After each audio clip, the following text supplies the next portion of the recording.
यह आत्मा कभी जन्म ग्रहण नहीं करता या मरता भी नहीं, अथवा ऐसा भी नहीं कि एक बार होकर फिर नहीं होता। जन्म रहित मृत्यु रहित नित्य, यह नित्य तथा सनातन यह आत्मा देह के हत होने पर अर्थात नष्ट होने पर हत नहीं होता। और जब मैं ये पढ़ रहा हूँ तो मुझे ये बड़ी हास्यास्पद विडंबना लग रही है कि श्रीमद् भगवद गीता का ही दुरुपयोग करके सनातनियों के एक बड़े वर्ग ने यह सिद्ध करने की लगभग सफल चेष्टा की है कि आत्मा का बार बार जन्म होता है और आत्मा कभी शांत होती कभी अशांत होती है, और आत्मा यहाँ है और आत्मा वहाँ है, और जन्म से पहले आत्मा शरीर में प्रवेश लेती है, जन्म के बाद आत्मा कहीं और चली जाती है। सनातनी जो धारणाएं रखते हैं अगर वो सब सही हैं तो फिर कृष्ण यहाँ क्या कह रहे हैं कि ये आत्मा कभी जन्म ग्रहण नहीं करता। आत्मा तो कभी जन्म लेता ही नहीं है। ना ऐसा है कि एक बार होकर फिर नहीं होता। आत्मा का एक भी जन्म नहीं है। ये भी नहीं है कि पहला जन्म हुआ है उसके बाद नहीं होंगे। कृष्ण एकदम स्पष्ट करे दे रहे हैं, आत्मा का कोई जन्म नहीं है, कोई मृत्यु नहीं है। पहला ही जन्म नहीं है, पुनर्जन्म कैसे हो जाएगा? आत्मा का तो पहला ही जन्म नहीं होता, आत्मा का पुनर्जन्म कैसे हो जाएगा? जन्म रहित मृत्यु रहित नित्य तथा सनातन यह आत्मा देह के हत होने पर अर्थात नष्ट होने पर हत नहीं होता। माने देह से इसका संबंध नहीं है। देह से आत्मा का कोई संबंध ही नहीं है। लेकिन सनातनियों में बड़ी पुरानी धारणा रही है कि आत्मा देह के भीतर अवस्थित होती है, कहीं कि देह में आत्मा होती है, और जब आप मरते हो तो आत्मा फुर्र से उड़ जाती है और फिर जाकर किसी और गर्भ में बैठ जाती है। गीता न पढ़ने का ये दुष्परिणाम होता है।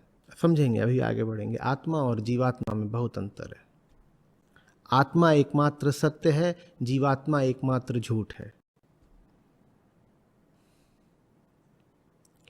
जीवात्मा प्रकृति है, आत्मा परम पुरुष परमात्मा है। आत्मा एकमात्र सत्य है। आत्मा को ही परमात्मा कहते हैं। आत्मा और परमात्मा में कोई अंतर नहीं है। जब कुछ लोग शंकित होने लगे, भ्रमित होने लगे, आत्मा को ही जीवात्मा समझने लगे, तो फिर अंतर करने के लिए कहा गया नहीं नहीं नहीं नहीं, जीवात्मा नहीं, शुद्ध वाली आत्मा। तो कहा गया परम आत्मा। तो ऐसे मान लिया कि दो तरह की आत्माएं होती हैं।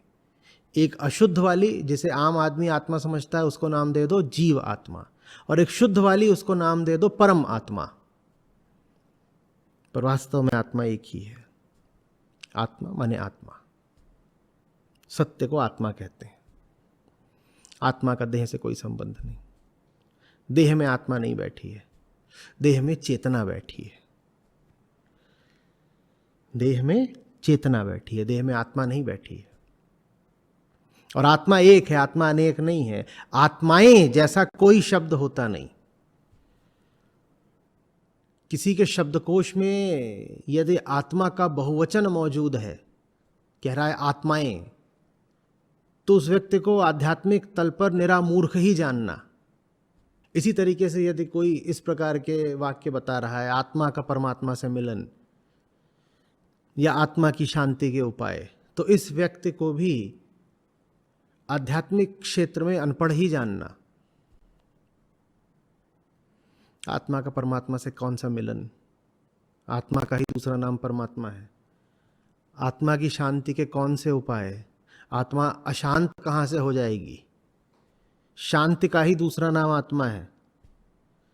और आत्मा के अतिरिक्त कोई सत्य नहीं, तो आत्मा को अशांत करने आएगा कौन? कौन इतना बड़ा हो गया कि आत्मा को अशांत कर जाएगा? ये वही बात है, कोई बोले कि ब्रह्म अभी अशांत चल रहा है। किसने कर दिया? ये ब्रह्म के बराबर का कौन खड़ा हो गया?